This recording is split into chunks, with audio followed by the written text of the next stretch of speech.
It started with a headset and a promise of immersive experiences, endless possibilities. I could be anyone, anywhere, do anything. For the first few months, it was exhilarating. I explored alien planets, painted masterpieces in virtual museums, and even climbed Mount Everest, all from my living room. My days were filled with the thrill of the novel. Every interaction felt charged with excitement. I made friends from across the globe, individuals who shared my passion for this digital frontier. We formed bonds, or so I believed, as real as any forged in the physical world. The line between my real life and virtual life blurred. My physical surroundings, my apartment, my city, seemed dull, lifeless compared to the vibrancy of the virtual world.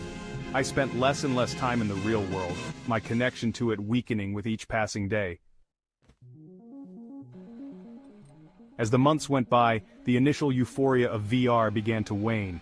The once vibrant colors of my virtual world seemed to dim, replaced by a monotonous hum of digital existence.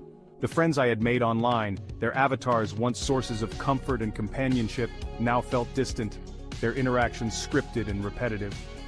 My relationships in the real world suffered. Conversations with my family and friends felt strained, their voices distant echoes compared to the crisp audio of my VR companions.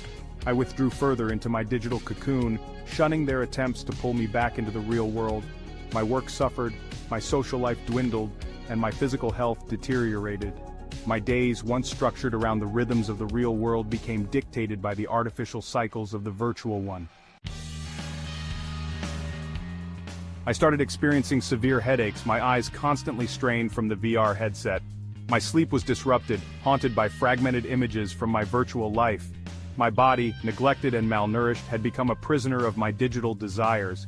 The mental toll was even more profound. The constant stimulation of the virtual world had rewired my brain, leaving me feeling anxious and agitated in the absence of its digital hum. My attention span had shrunk, my ability to focus on anything outside the virtual realm severely compromised. I had become, as the experts termed it, digitally disembodied, my mind adrift in a sea of pixels, my body a forgotten vessel. My story is not unique. Researchers and clinicians are now reporting a surge in cases of VR addiction, with symptoms mirroring those of substance abuse and other behavioral addictions.